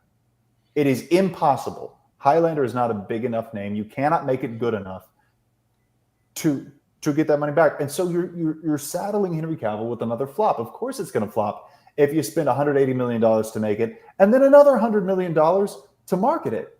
You can't make that money back with this movie. You spend $40 million on it, and then it's a hit, and he gets his franchise. So that's kind of what I'm on about with this movie. Yeah, you can make it into a $1 billion franchise, but you got to start small. Well, Brian, I want to throw this to you. What's your take on basically Lionsgate balking at the cost tag or price tag? Because Henry Cavill, Ministry of Ungentlemanly Warfare didn't perform as expected. Argyle was considered a flop. they just seem to point to like every single thing that Henry Cavill appeared in that didn't make $1 billion, and they're like, oh, he's too risky. Like if I was an executive at Lionsgate, I wouldn't put those failures on Henry Cavill. It's not like you watch those movies and you're like, Henry Cavill was so unbelievable and boring and uncharismatic that's why the movie failed. Argyle failed for a lot of reasons.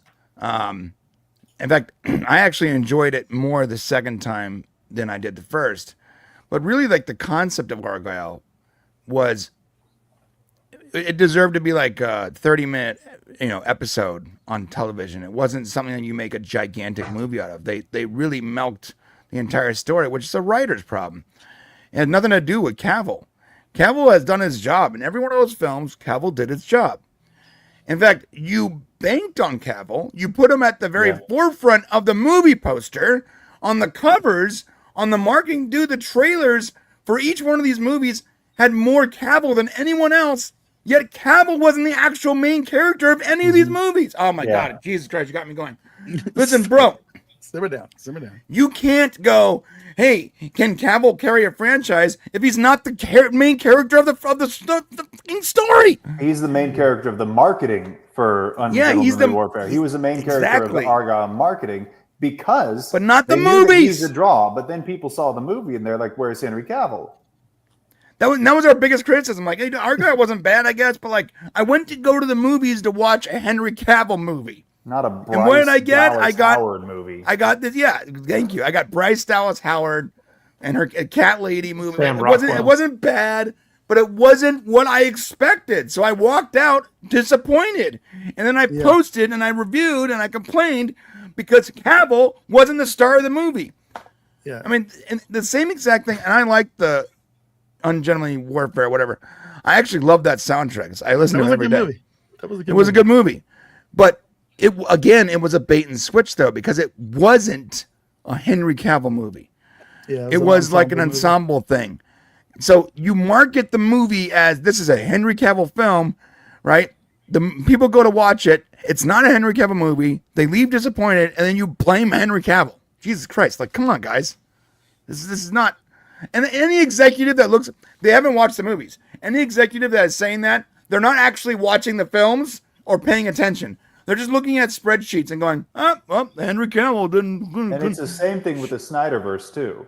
Henry Cavill was the best part of any movie that he was in the Snyderverse DC movie. I agree entirely. Yeah. I mean, people still want him to be Superman right now. 10, 15 years he totally should be Dutch. He should absolutely be recast. Oh, God, here we go. But no. It can still happen, man. It can't happen. I want to touch on this Henry Cavill thing just a little bit, because I agree with what you were saying, Mark, that there are certain films that could be gone back to and remade today. They're just picking the wrong ones.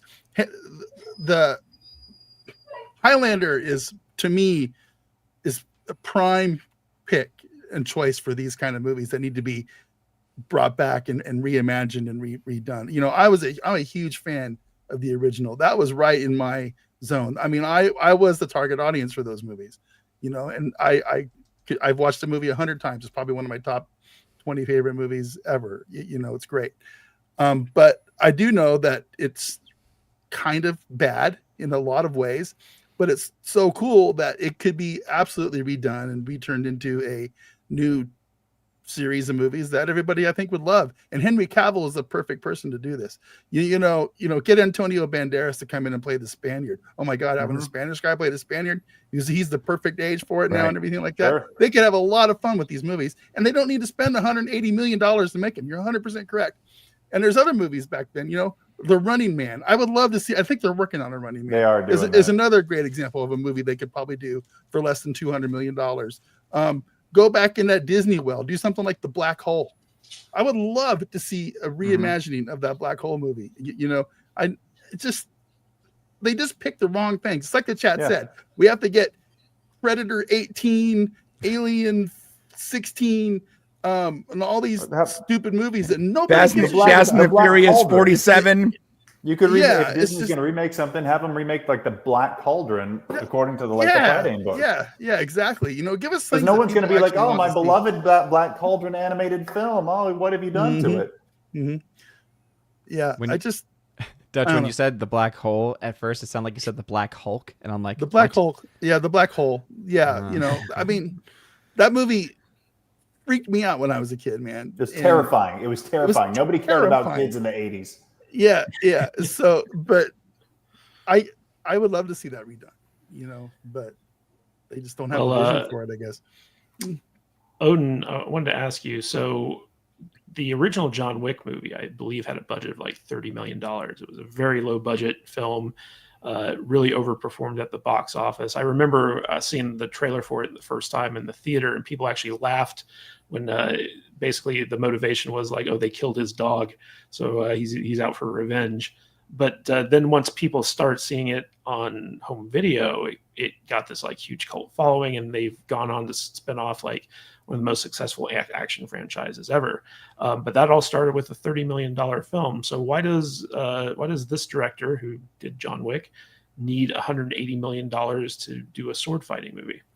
Unless he has a specific vision in mind, it's hard to say. One thing I will note, though, is that he had a $30 million budget back in 2014 because I don't think he was really known for doing much of anything at that point. Now that he is known for basically, I mean, keep in mind, it's not just that it got this huge following. He doubled the audience of the movie every single time. So the first film made 87 million worldwide. The second film made 171 million worldwide. The third film made 326 million worldwide. And though he didn't double it, the fourth film did make another 100 million on top of that to 447 million worldwide. So he increased the audience every single time. So because of that pedigree of success, I think that is the reason why either, I don't know if he requested it. I don't know if the studio just said, hey, this is the amount that we're going to give you. But I imagine it's not because of the fact that they couldn't make the film for less, but rather because of where he is now as a director, right? Because had they contacted him back in 2014, then yeah, it would have been probably for a similar amount of money. So again, I will still say, right, until a movie actually comes out, until a movie's actually made, until we actually hear about the production process, you know, never say never on a project doing well. I mean, we all know sometimes a very effective marketing at the exact right time can sometimes produce results that none of us could have ever have seen coming. So, you know, never say never when it comes to the possibility of this film being successful. It's going to be very hard to do so, right? The bar is going to be very, very high. And most films today, and you hear me talk about this in my box office, talk every Sunday, most films don't hit that bar, even with much less money being spent. It's even worse when you have these massive budgets, especially. So, again, we'll have to wait and see on this one, but that's the reason why they're spending more is because he is worth more as a director and because he has kind of built himself up to a point where he likely is now used to using certain processes to get certain effects or to get certain teams on board, and that costs a little bit more money. So that would be my guess. Well, guys, we don't have to guess when it comes to member chats. From Def Bro, member for 27 months. That's over 2 years, guys. Flash Gordon remake, please. But also, when will the Chronicles of Narnia ever get full chronological start to finish live action movie? Preach. Where's that, bro? They're working on it, though. They're working on They're working on chronicles. it, and they're gonna cast Meryl Streep as the voice of the boy lion Aslan. So Yep. Meryl And you got- Streep. I'm Okay. sorry, you got- what did you just say? What did you just say? That's true. I heard that. It is Meryl true. Streep is playing Aslan? oh yeah, and you it's have- and if that's true, it's dead. The project is What dead. the? This is insane. sorry. Are you joking? No, it's Yeah, gonna be a that is rock the and roll- Christ figure. Are you? Hey Brian. Here is I'm out. here's He's the gone. Netflix Chronicle of Narnia. Everything that is known about it right now is that Meryl Streep will voice Aslan in a rock and roll version of Narnia from the director of Barbie. So you just do with that information what you will. Greta Gerwig, everybody. Greta Gerwig and Netflix, the Unholy Alliance. Speaking of Unholy Alliances, guys, I want to talk a little bit about Rebel Moon 3 before we get out of here. Because according to Zack Snyder's math, the first Rebel Moon would have made $3 billion at the box office. Just based off of the watch numbers from Netflix, right? Such an idiot. Yeah, so Zack Snyder's math, made Rebel Moon one of the most successful movies ever to be movied ever. But we have this article at that Park Place that's speculating that Rebel Moon, Part 2, which I guess is technically still the same movie. So technically this would be Rebel Moon 2. But basically they're speculating that Netflix isn't going forward with any new Rebel Moon movies simply because Zack Snyder's longtime writing partner basically said this at a recent appearance on a podcast. He said, "We outlined movies 3, 4, 5, and 6, very detailed outlines, and Zack has literally plotted out the whole world. We know where we can go. We've written detailed outlines. The second movie was to find the princess, and the third movie is to make sure that the princess is where she should be, sitting on the throne and properly ruling over the mother world." And basically, they go on to say that because this guy basically ended that quote with some luck and an act of God, we will get back to that world. That means that right now it looks very grim for any future Rebel Moon movies. And that was supposed to be Zack Snyder's, Star Wars. This was his pitch to Lucasfilm for like his take on Star Wars. And Dutch, I remember you were very excited about the idea of this before you got to see any of it. So what's your take on this? Do you think that Rebel Moon is dead and buried, or? Oh, dude, I barely got through the G-rated versions on Netflix. I watched the first 15 minutes of the R-rated version on Netflix, and then I never thought about Rebel Moon again in my entire life. So, I know we're not big on Rotten Tomatoes here, but it's 16% and 47% on the popcorn meter. That should tell you everything you need to know about these movies. 47% on the people side that's bad. Yeah, these movies are crap. They don't deserve to be made. Nobody wants them. The only way they're ever going to get made is if he self-funds it and does it with AI. So, what else is there to say? It was a bad experiment, and Netflix wasted a lot of money. And correction, someone does want it, but it's just Zack Snyder. Just him. Just Zack Snyder. He's the only one that really wants it. Yeah, and besides, if they get the princess on the mother world ruling, 20 years from now, some asshole is going to come along and make a movie, and they're just going to blow the mother world up from a sun-sucking planet star thing. So it is what it is. Well, Odin, this goes back to kind of like how we figure out how streamers kind of gauge success, right? Now, according to Zack Snyder math, like there should have been like 4 or 5 Rebel Moon spinoffs in the works. Like I know they had a VR game that was being developed. They had books and comic books and graphic novels and all types of stuff in the works, none of which has come to fruition. And they also made the very odd decision to release the movies first, toned down, and then re-release the exact same movies as director's cuts a little bit down the road, and by that time nobody cared. So again, like I'm wondering, okay, if Zack Snyder on the Joe Rogan podcast, if his math was actually correct, why is Netflix being cagey about future Rebel Moon movies? Because it wasn't really successful. Clearly they have metrics to show what was actually going on with everything. This kind of goes back also to to a little bit goes back to the Snyder campaign, because I remembered like when that was all going on, eventually there was a report that came out that said, obviously there were a lot of Snyder fans and they are real people, but there also were a lot of bot accounts too. Like I think the report was like 13% of the accounts were said to be bot accounts, which is higher than your typical 3 to 5%, I think was the metric out there.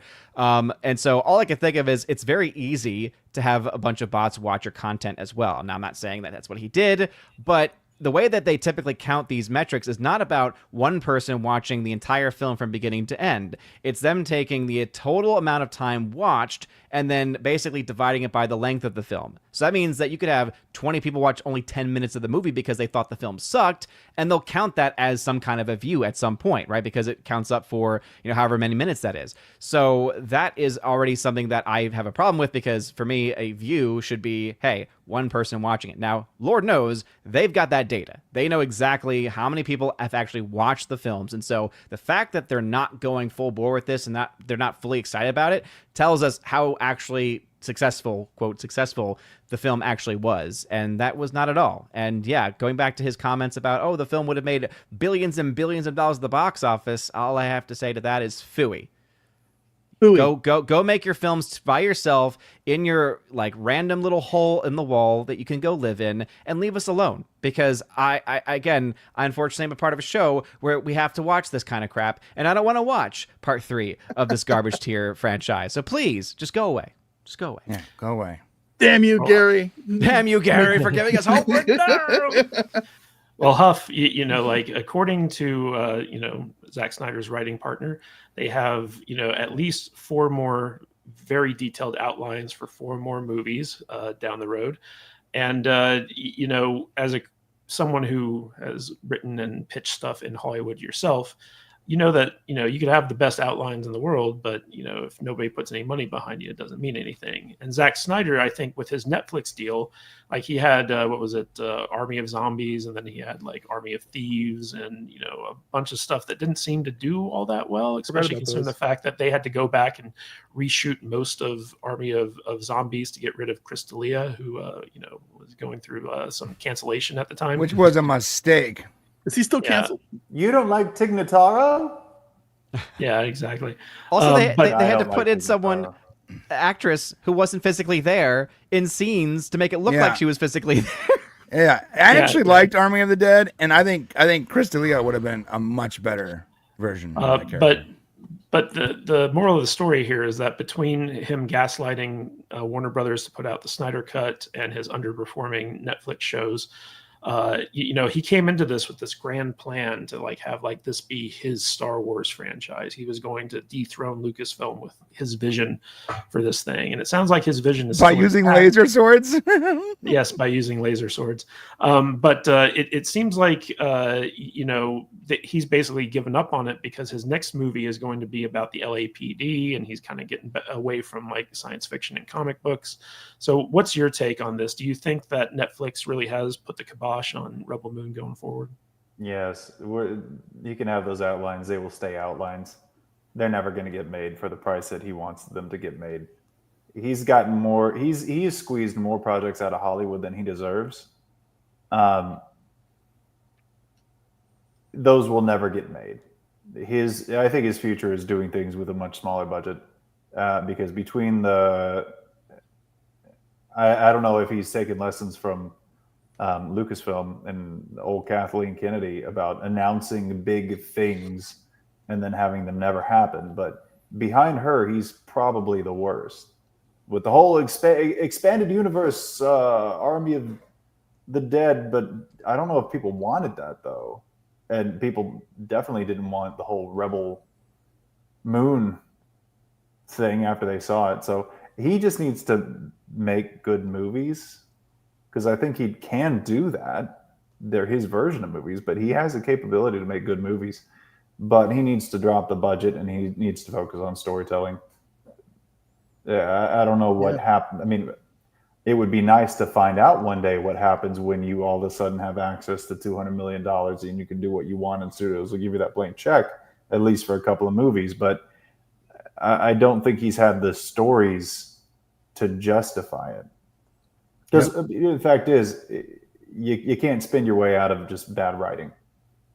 And that's what he's tried to do.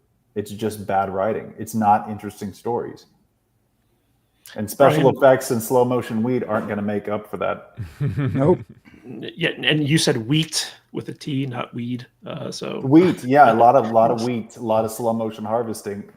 If you're into that, I bet you like the movies. But if you're not, probably left you a little cold. Really weird decisions on that movie. Yeah, I like how their rationale was like, oh, they won't bombard us from space because they need this food.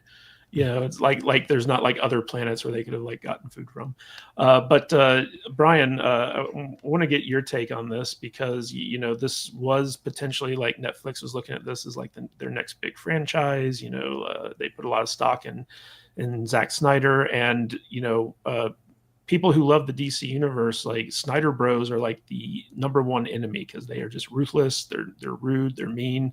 They're mean-spirited. They don't like anything, and they will like dox you and threaten your lives and stuff. Literally. Like that. Yep. Yeah. Yeah, so like already, like there's just this toxic nature around Zack Snyder, and famously he went on that Geeks and Gamers charity stream and said like I have no affiliation with Geeks and Gamers, blah blah blah. So he's definitely like a kind of like Hollywood wokey. It's such a weird thing to do. Go on someone else's stream and then say I have no affiliation with the stream that I'm on. And raising it for charity, and oh man, weird. That whole thing was just So what's your take on this? Do you think he deserves another chance to make a Rebel Moon movie, or should this just die on the vine? Nope. You know what's funny, man, is a couple years ago, I was telling you that I like Snyder films. Like, I love Man of Steel, and I love the Snyder Cut, and I still like those movies.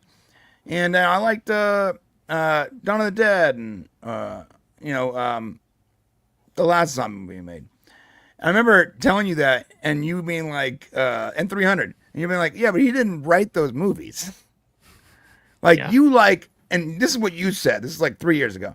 You're like, you like his visual style, cool. But he didn't write those movies. He just put his style on those movies. Mm-hmm. And so I've learned that I do not like Zack Snyder's movies. I like his style that he applies to movies.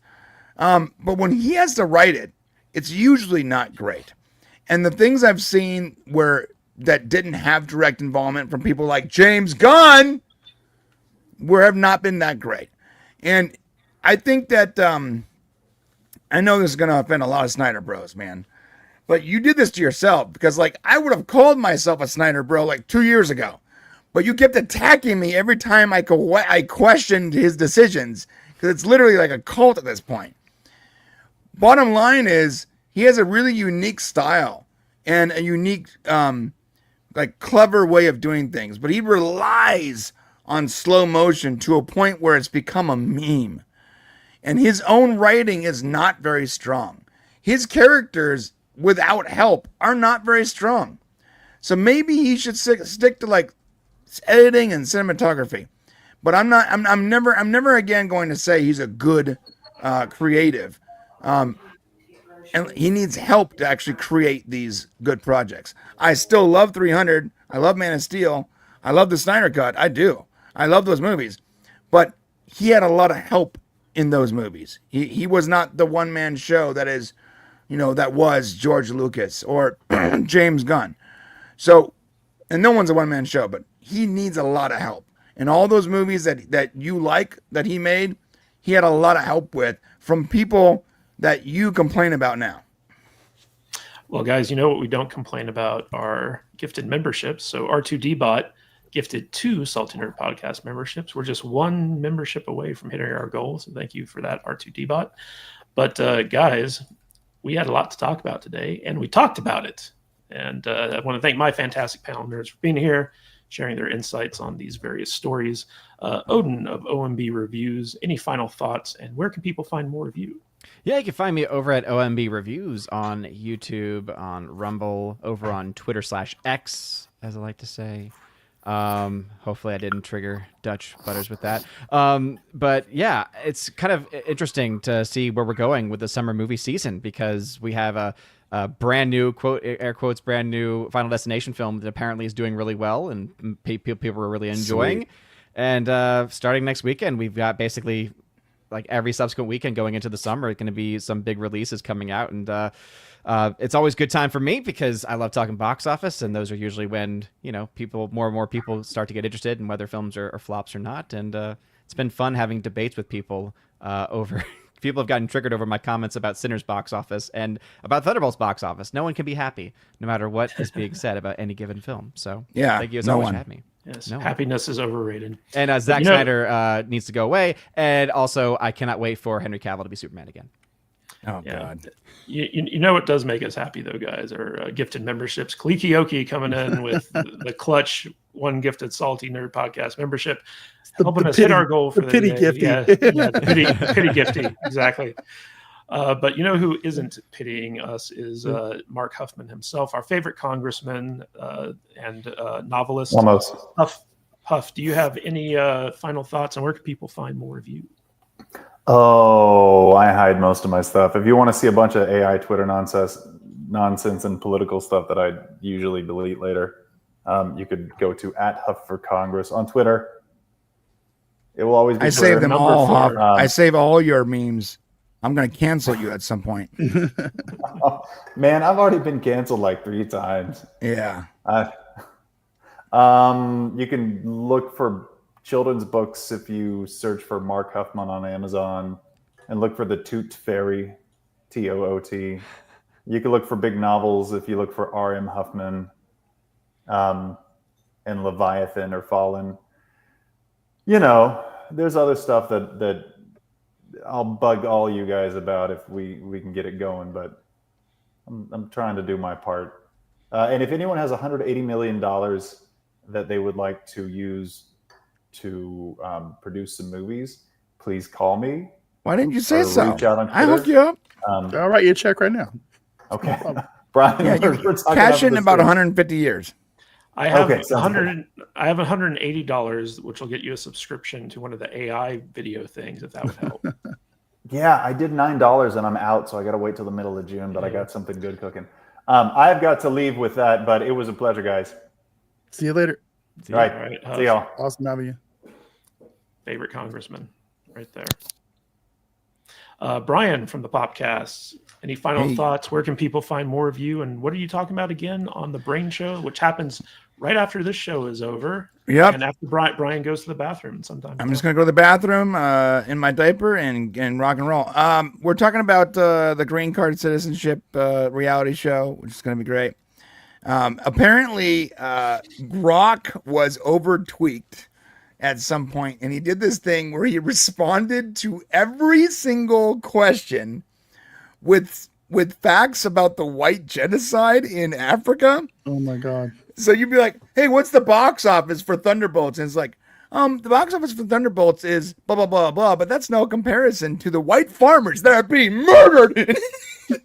And no matter what you asked it, it would somehow take your question and transform it into a question about White the genocide, African farmers. Because Elon wanted to make sure that when people ask questions, that it would actually answer the questions correctly. So like added weight to that, but he added so much weight that no matter what you asked it, it would go back to that. We're also talking about Speaker Johnson. He supported a bill for politicians to not be able to stock trade, but then fell back on it and was like, yeah, but you know what? I like the idea, but politicians are poor and they need to be able to inside trade. So I can't wait to talk about that. A lot of people think that we're like these right-wing guys. Let's be real. Shane is not right wing. Yeah, we're not. Even. We're not, I'm more right than Shane is, but we're not. We're like centrist libertarians. So we attack anyone that does something stupid, regardless of their political affiliation. I want to reach through the screen and slap Shane at least 3 times a week. Yeah, Shane has some liberal ideas, but it's very interesting. He's a huge fan of President Trump, but he also has some like social liberal ideas. Yeah. It's all good. All right, Dutch. Hey. Any final thoughts on what's going on with the gaming channel this week? Oh, Dutch Butters Gaming. You know, we're chugging along, man. We're getting more and more subs and more people all the time. 3 streams a week, podcast a week, couple of videos a week, lots of shorts. Just, you know, doing our thing, having some fun. Playing Helldivers, playing Body Cam, trying to find some other games to slip in there when I have the time as well. So just doing our thing. I would like to say that I think we finally made it, Matt. We have finally gotten YouTube famous enough to where the legion of memers are taking our things and turning us into babies. So, you know, those sons of bitches, you know, it's kind of weird. But thank you for that, for Release the McCracken. Very strange to see me as a grumpy little baby with my bedroom in the background. AI is a trip. It really is a trip. AI is a trip.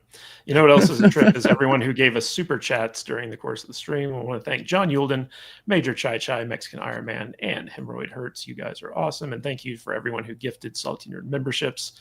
You helped us hit our goal, which rarely ever happens. So we really appreciate you guys.